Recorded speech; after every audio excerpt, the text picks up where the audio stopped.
And now, Autolite and its 60,000 dealers and service stations present Suspense.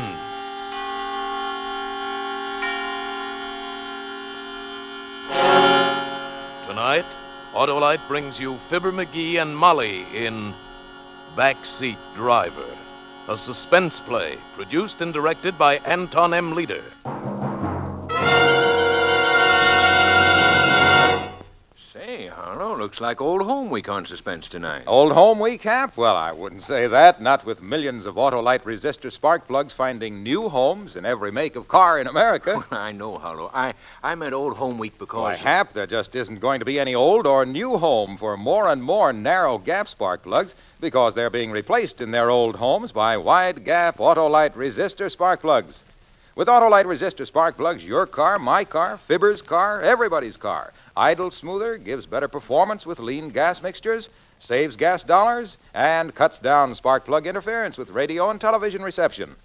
There's one way for every car to be spark plugged right with Autolite resistor spark plugs. Only Autolite offers car and truck owners everywhere the sensational advantages of the resistor-type spark plug. And now, Autolite presents Fibber McGee and Molly in a tale well calculated to keep you in suspense. It can't happen to you. You read about stuff like that in the papers. Girls murdered and mutilated, drunks left dying in the gutter for the handful of change they had in their pockets, lonesome old men tortured because some hoodlum gets the idea they're misers with a pot of gold hidden under the floorboards of the shack. Sure, you know it's real, but it can't happen to you. Oh, you get your fair share of trouble. I've been a professional man here in Los Angeles for 30 years. I've met up with bums and grifters and petty sharpers. They're around in any business. But the viciousness, the real deep-down dirt, that's for somebody else. You do your work and go home to your family. And for a real bang-up evening to break the monotony, you take your wife out to a movie. That's what I did that Saturday night. We'd driven all the way in from the San Fernando Valley to Beverly Hills for a picture Ellie especially wanted to see. Wasn't that a good movie, Joe? Uh-huh. Just the kind I like. Songs and dancing and girls in pretty clothes. Oh, I get so tired of cops and robbers. What's wrong with cops and robbers? Oh, you know what I mean. Murder movies. Honestly, all the policemen stupid and all the crooks sneering out of the corners of their mouths. Yeah, the stuff those Hollywood boys dream up. You'd think the streets were knee-deep in blood and you couldn't hear yourself think for machine guns. Yeah. Well, here we are, honey. You get in first. Okay. All right, Ellie? Well, now, just a second. All right, Joe. Don't forget the gas. I got plenty to take us out to the valley. I'll fill up at Bill's. Dee-da-da-dee.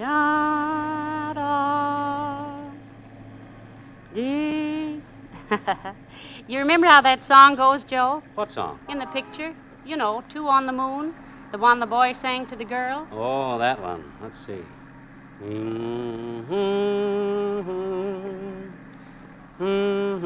Heck, I don't know. Oh, well.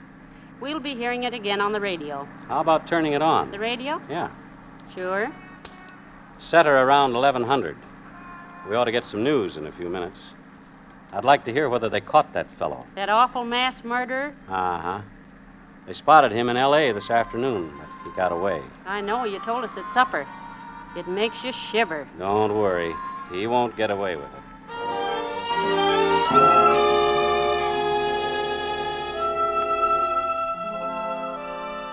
We left the lights of Beverly Hills behind and turned into Coldwater Canyon.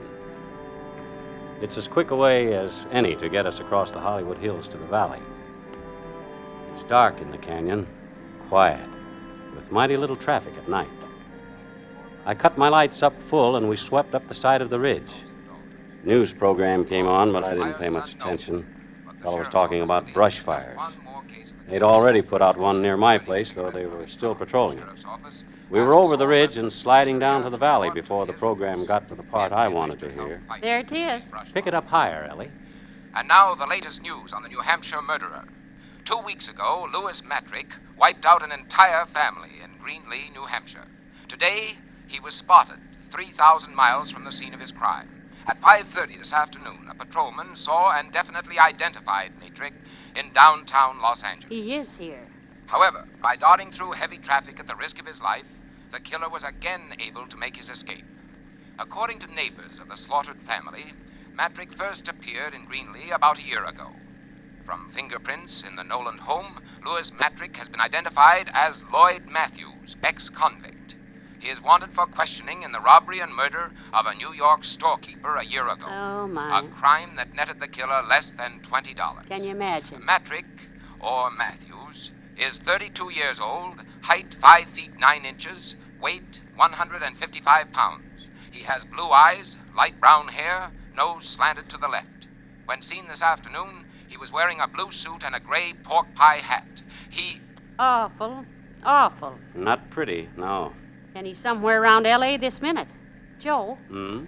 you think it's right us leaving Annie and Bud all alone while Now, Ellen. Annie's grown up, and Bud's a smart youngster, if I do say so myself. You can't wrap kids in cotton wool. I know. Oh, I'm silly, I guess. Neighbors close all around. All they'd have to do is yell. But what would make a young man do a dreadful thing like that? Could be a lot of things. Maybe he's got a screw loose. Maybe he went nuts over a girl. Maybe he gets a kick out of killing like You some know of... all the answers, don't you? Joe! Hey, what the... Keep going. Go on, keep going. I got a gun here and I'll use it. Tell him you. Ellie, Against the back of my neck. I can feel it. Cold. Well, are you gonna move? okay. Okay, brother. You're the boss. You said it. I'm boss, and remember it. Otherwise, I'll blow a hole through your wife's head. I've had experience in these things.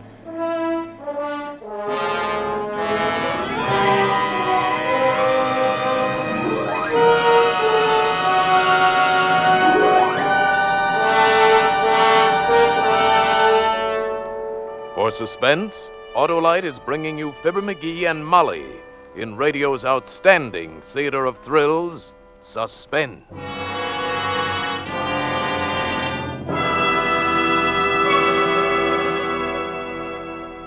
Harlow, I've got to run. My wife Mary just called up and said someone stole our Autolite resistor spark plugs right out of the engine of our car. Gosh, Hap, I didn't know they were that precious. Skip along. So long. Oh, that Mary. What a girl. She's wonderful. I said to Hap the other day, she's got everything an Autolite resistor spark plug's got. Hap comes right back and says to me, has she got a 10,000 ohm resistor? Does she save me gas and money, Harlow? And then right away he says, tell me this. Does Mary improve radio and television reception? Well, by Cornelius, I couldn't stand it any longer. What's Mary got to do with that, I cried. Nothing, shouts the triumphant Hap. Right, I shout back, but by Cornelius, those sleek, slim, trim, smart, swift starting Autolite resistor spark plugs have. Why, when it comes to plugs, even mine, there's no plug as good as a set of Autolite resistor spark plugs. And those wonderful wonders are made by the Autolite Company, the marvelous makers of spark plugs, batteries, complete ignition systems, and over 400 automotive, aviation, and marine parts.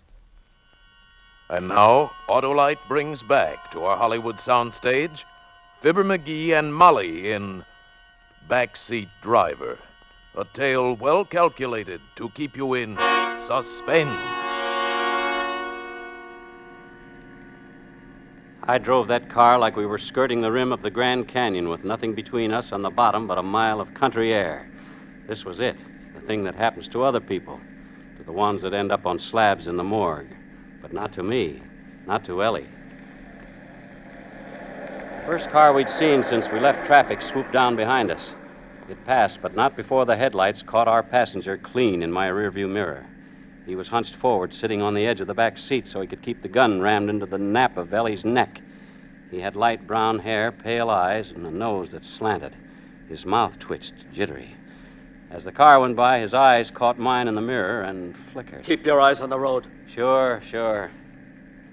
Lose your hat? Bright boy. Like I said, you know all the answers. No, I didn't lose it. I stuffed it down a drain. Still wearing the blue suit, though. I figured it changed pretty quick now. Think yours will fit me? You can have the suit and the car. Just Ellen, let it... Ellen. Joe, it's Matrick. The missus is bright, too. He crawled in here while we were in the movie.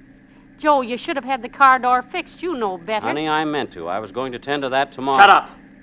Let's see if you can both be bright enough to keep your trap shut. Turn left on Ventura. Take the slow lane. And don't try playing no tricks. I've been in this burg before. Okay by me. That's real white of you. Straight out to open country, Mac. Then I'll take the missus up on that offer of the suit and car. What happens to us? Why, you just walk home. What else? Play it safe, and you ain't got a thing to worry about. That was a laugh, that was. Nothing to worry about. That'd kill you. Once we got out into open country, we'd have a chance of walking away from the car. All a murderer can hope for is time. He doesn't leave witnesses around to get the law on his tail 1 second sooner than necessary. All I could do was stall and pray and make what feeble gestures I could at Lady Luck. The thing that came into my mind was so risky it brought my hair up on end. But there was a chance, provided that trigger finger didn't start jerking. In the bright lights of the boulevard, I didn't think he'd notice, but a traffic officer would. I turned into Ventura and took the far lane, obedient as a whipped pup. Must have made 2 or 3 miles before I heard what I was hoping for. What's that? Huh? Oh, the siren? Why, an ambulance, I guess. We hear a lot of That them ain't no here. ambulance. It's a motorcycle cop. Joe, it's young Mike Kennedy. He patrols this stretch. What are you up to? What are you trying to pull? Nothing. The kid's a friend of Think ours. you can get me easy, huh? Well, I warned you. I ain't going alone. You asked for it. Listen, will you? The kid lives near us, practically grew up under our feet. All he wants is to pass the time of day or maybe send a message to our Annie. Yeah? Yeah. You start popping now and we'll all be dead. Keep your shirt on and I'll get rid of him. Okay.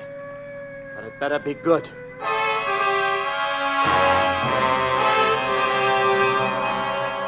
I pulled to the curb and Mike came up alongside. He sat balancing the bike between his knees, and the grin on his face was a mile wide. It had worked. At least we were still alive, and Mike wasn't 2 feet away. But where did we go from here? I had to think, but my brain was wet wool. My tongue stuck to the roof of my mouth. Well, what do you know if it isn't Uncle Joe? Something funny, kid? After all the times you've read us the riot act about observing the letter of the law. Oh, brother, wait till I tell Annie. Mike Kennedy, what's the matter with you? I didn't notice anything wrong. Hi, Aunt Ellie. Nothing much the matter. Just Uncle Joe here proceeding sedately out the boulevard with his headlights up full. Headlights? By golly, that's right. I must have forgotten it, didn't I? You oughtn't to forget those things, Joe. Someday a big, bad cop might come along and haul you off to the state. Hey, is that Annie back there? No, it isn't. It's our new neighbor, Mike, Mr. Anderson. Oh, that right? Glad to meet you, sir. Hello? I didn't know there were any vacancies out our way. Well, there weren't until recently. Mr. Anderson has taken over the Charles place. The Charles place? Are you kidding? No. Looks like things got too much for old man Charles at last. He's clearing out for good. Kind of sudden, wasn't it? I guess so. Well, that's too bad. For old man Charles, I mean. Mighty nice for Mr. Anderson, though. Good places are hard to find these days. All right, Uncle Joe. I'll let you off this time. Give my love to Annie. Mike! Watch it. Yes, sir? Nothing. Just come see us soon, boy. Always glad to have you. Thanks. I'll be around my next night off. I got a date with Annie. So long.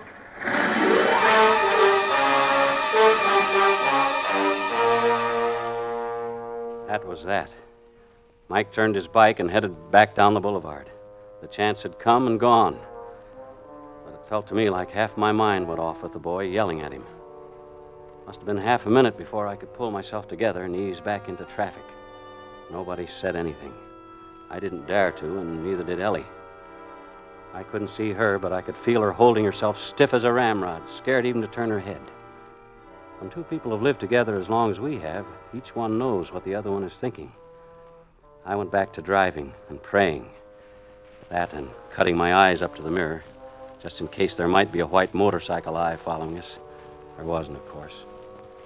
Back in the back, I knew he was watching, too. Those flickering eyes darting like lightning between us and the rear window. He was too busy checking to talk. Not that that helped much. Rage and fear were pouring out of him so thick you could have grabbed a hunk of the atmosphere in your hand. It was queer to drive along like that on the crowded highway. Traffic streaming both ways. Lights from drugstores and cocktail joints and eating houses blazing to the sky. And to know if I lifted a finger for help, I'd sign our death warrants. It had to be luck, all luck. And there was still a chance I'd get it. The way I figured it, we'd started out with just about enough gas to get us back to Bill's station. When we hit that, the meter ought to show empty. Gas gauge was hidden from me by the rim of the steering wheel, but I was pretty sure I was right. I waited until I saw the red and green lights above Bill's pumps a block and a half away. Then very slow and easy, I slumped over for a peek at the gauge.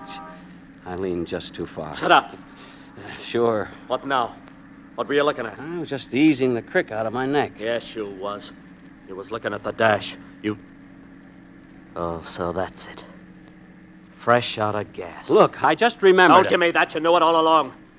From now on, you keep your hands on the wheel, Mac, but leave me do the driving. Turn into that filling station. Get high-test gas and fill her up.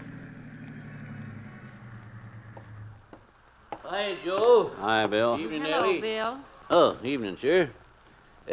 Up to the top? Yeah, Ethel. Ethel it is. Here you've been to the pictures, eh? Uh-huh.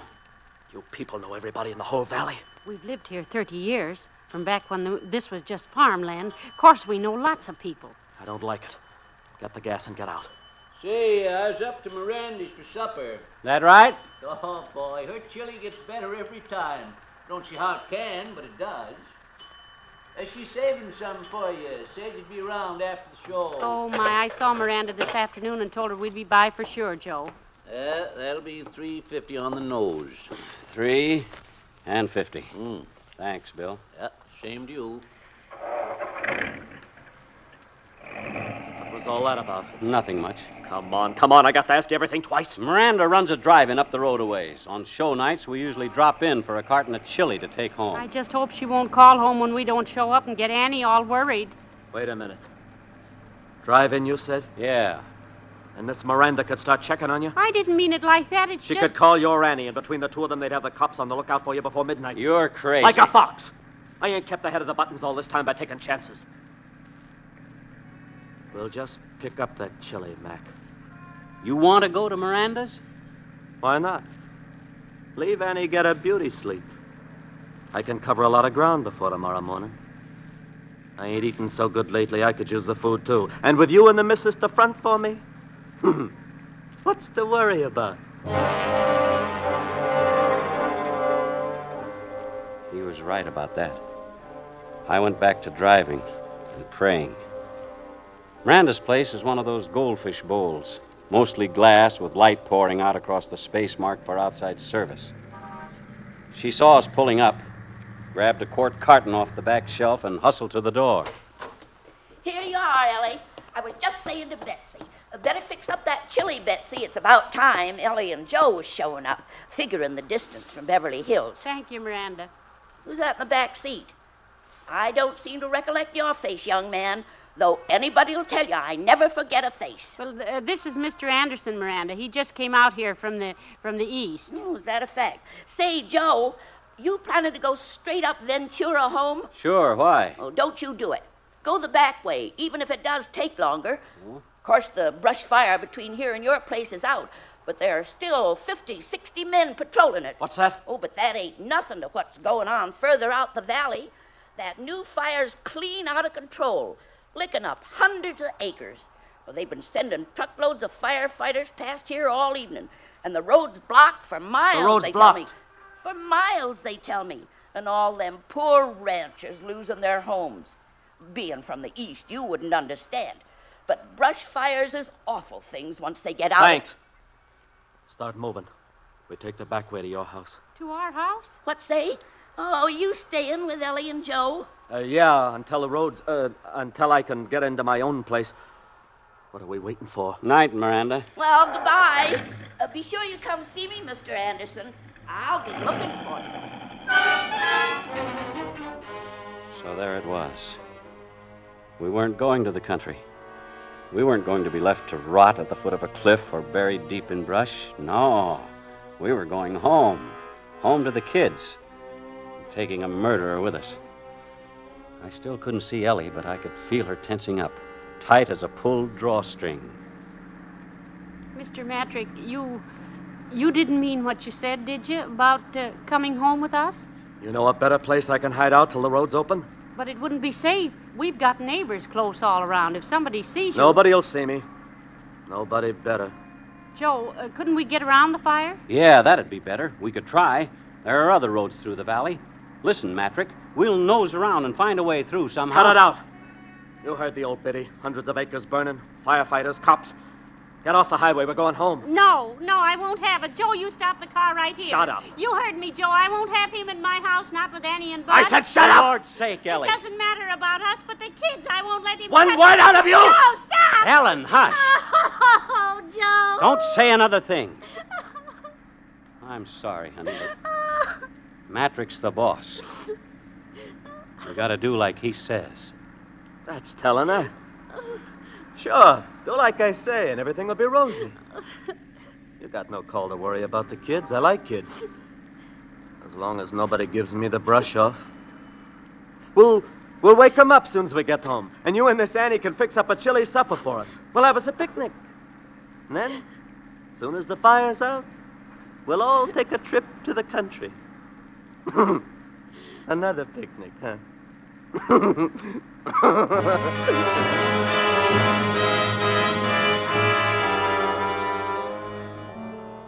You keep going. As long as you're breathing, you keep going. Even when it looks like there's no way out, you hang on by your toenails. We poked up and down those black valley streets that twist and turn and sometimes wind up in dead ends. Ellie stopped crying after a while. She slumped down with her head rolling on the seat back, limp as a rag doll with the stuffing leaked out. It took a long time, but it had to come to an end. I saw the bulk of the house looming up. There was light sneaking around the edges of the blinds up in Annie's room. She wasn't asleep after all. She'd be sitting up in bed, maybe plastering red stuff on her fingers and dreaming about the date with Mike. Bud's room was dark. He'd be wrapped in covers like in a cocoon and dreaming whatever boys dream. I couldn't remember.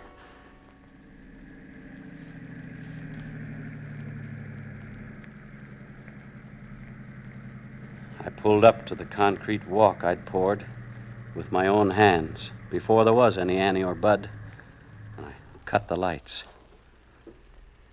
In a second or two, my eyes got used to the dark. I could make out the high hedge Ellie planted around the place, and the roof rising up beyond it. Out, missus. Face the house.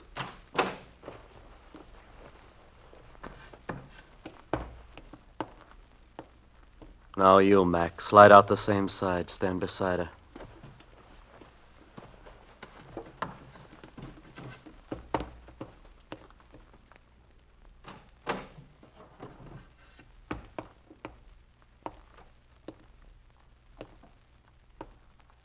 Walk to the door. Slow and no funny business. I'm right behind you.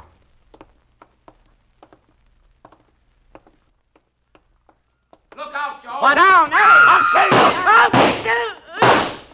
Hold him, boys. It's okay, Mike. Got him. You all right, Uncle Joe? Aunt Ellie? Ellie!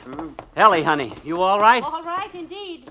Smack flat on my face on a concrete walk and you falling on me. Nothing wrong with her. That's my girl. Oh, well, don't you stand there. Help me up. Here you are. Oh, I've got to get in the house before the kids come busting out here. I won't have them mixed up in this. Well, how's he doing, boys? Got him through the gun hand on the right shoulder. See? A lucky shot, copper. If you weren't lucky, you'd all be cold meat now. Maybe. Matrick, isn't it, Uncle Joe? That's him. Miranda described him to you, eh? The old girl didn't miss a trick. She even knew you were taking the back way home. You left a clear trail, Uncle Joe. Slick work. I had to get him out of the car before the fireworks started. Ellie didn't stand a chance. She helped, though. Ellie catches on quick. I'll bet. A mean guy like Matrick. Make him think you don't want to do something, and he'll break his neck doing it. I let on I was trying to run out of gas. That got us to Bill's. Then we both made out there was no sense going to Miranda's, so we got bullied into going to Miranda's. It was 1,000 to 1 she'd run off at the mouth about the brush fires and scare him into hiding out. After that, all Ellie had to do was turn on the hysterics. He was dead set on coming here. Bright boy, like I said. Bright enough. You did all right, too, Mike. I was watching the rearview mirror all the time you were tailing us, but you never showed. You knew I was there, though. When one officer starts double-talking another officer, he wants to know why. Officer, double talk. You never said a thing to him except that I'd bought some place out here. Yeah, the Charles place. Poor old man Charles. In a tough spot and moving out for good. Well, what's wrong with that? Matrick, didn't anybody ever tell you it wasn't smart to take up with strangers?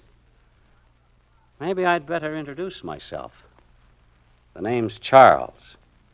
Joe Charles, detective, homicide. Tonight I was off duty and was just taking my wife to a movie.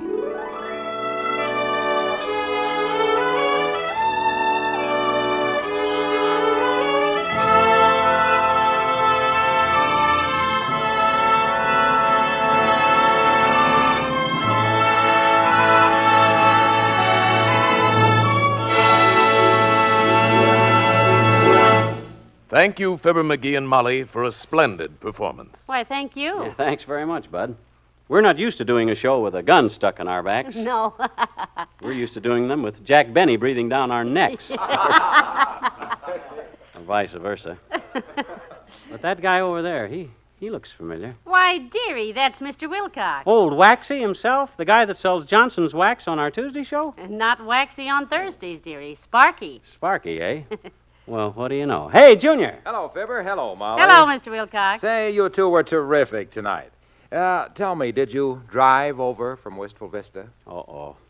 Molly, I'm afraid to answer that. Because if you did, I hope your car had Autolite resistor spark plugs. See what I mean? And listen, pal, if I were you, I'd stop and see an Autolite serviceman on the way home. That old bull Listen, of yours... Sparky, you don't have to tell me where to stop. I stopped on the way over. Why, those masterful miracles of manufacturing magnificent... Oh, now, McGee, that's Mr. Wilcox's story. Let him tell it. Well, what Fibber means is that Autolite parts are original factory parts. Autolite parts and service and your car go together like McGee and Molly, Hap and Harlow, Amos and Andy. So when you replace worn-out parts, visit your Autolite service station or the dealer who sells your make of car and ask for original factory parts and service. Leading cars use them all. Autolite makes them all. Be right. Get Autolite parts and service.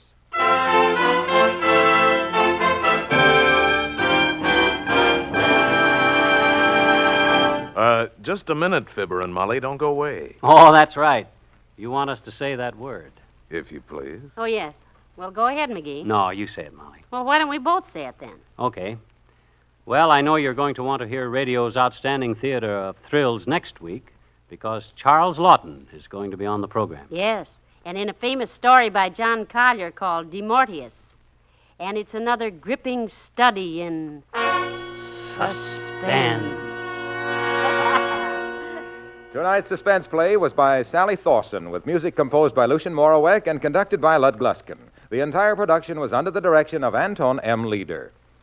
In the coming weeks, Suspense will present such stars as James Mason, Jane Wyman, and many others. Make it a point to listen each Thursday to Suspense, radio's outstanding theater of thrills. And next Thursday, same time, hear Charles Lawton in Demortius.